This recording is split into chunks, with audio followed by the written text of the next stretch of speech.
Our first topic is about the scarcity and choice.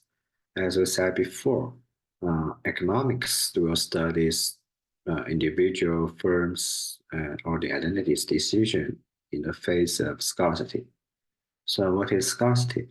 Scarcity means that human wants for goods, services, and resources exceed what is available, right? For individuals, our money is limited, our time is limited.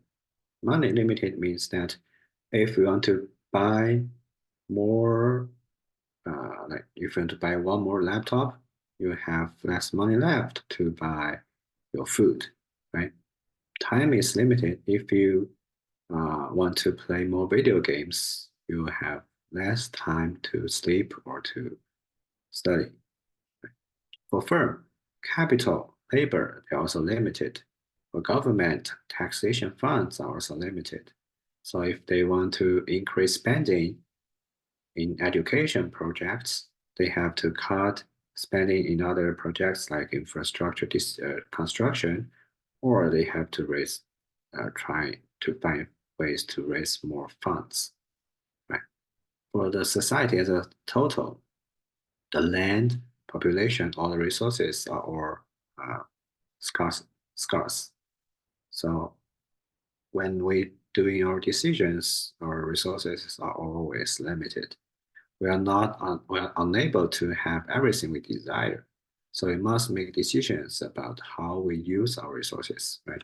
So that's implies trade-off. Trade-off means if you want to do one stuff, you have to give up something else.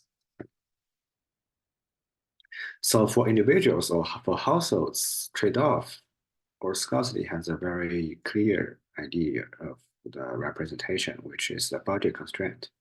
The budget constraint indicates the maximum combined goods one can afford given the good prices and budget amount. Right.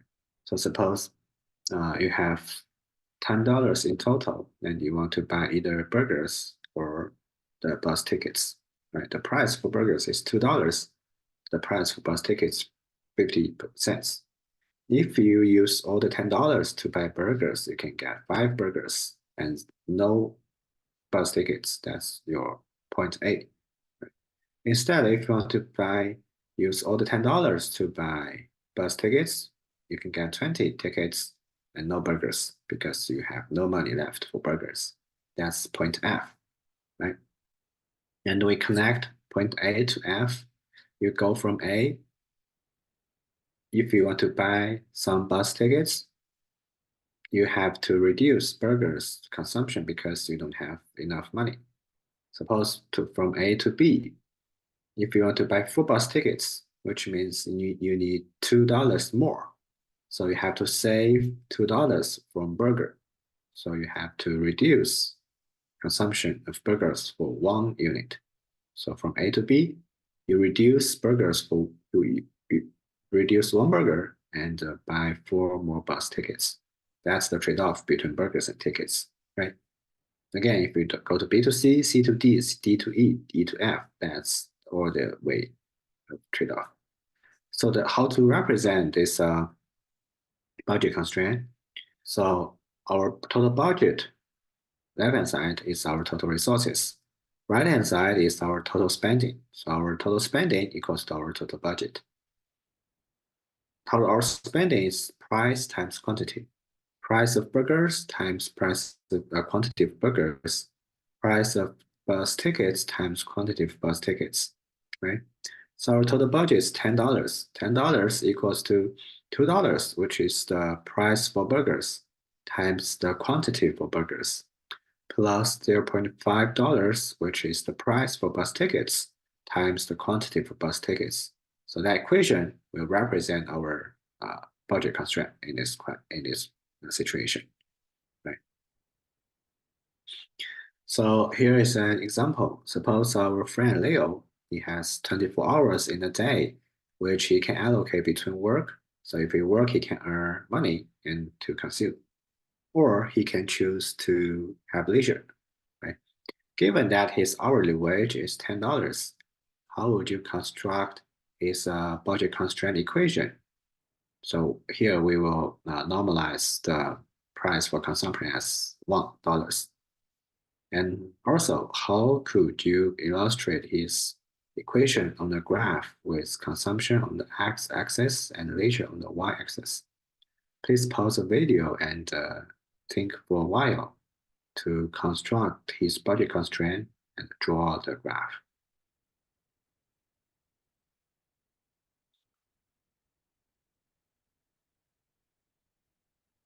So for budget constraint, we have to consider his total budget and the price, right? So here he's trying to do trade-off between whether to work more to get more consumption or to work less to get more leisure, right? So the total budget will be the maximum money that he can earn, which is 10 hourly wage times 24, the maximum hour, which is $240. That's the maximum money he can earn for the total budget, right? So he's using this $240 to decide whether to buy consumption goods or to buy leisure, right? So if he buy leisure, which means he will work less to rest more, right? So that's our total budget, $240 will equal to the price of consumption, which is 1, times the quantity of consumption, plus the price of leisure, which is 10 times leisure. Because if you want to buy leisure, you have to, leisure, you have to pay $10. That's because you are working 1 hour less. That's 1 hour less will help you to earn $10, right? So the price of leisure is $10. That's our budget constraint. So you can reformulate that equation into leisure equals to minus 1/10 consumption plus 24. And right hand here is the graph representation of this budget constraint. Suppose he's consuming all leisure, which means he doesn't work at all. He's taking leisure for the whole 24 hours. So the maximum value of leisure he can have is 24 hours, 24 units, right? So if he wants to have more consumption, he has to work and to give up leisure time, right? So that's why we have downward sloping. All the way to the right, at the most, he can earn $240 to buy goods and having no leisure by working for the whole 24 hours. Right? That's his budget constraint. With this budget constraint, we can have another definition of the opportunity cost. So the opportunity cost means that what you will give up in order to get what you desire. So basically, because our resources are limited, we are facing scarcity. So every decision we are doing will have some opportunity cost.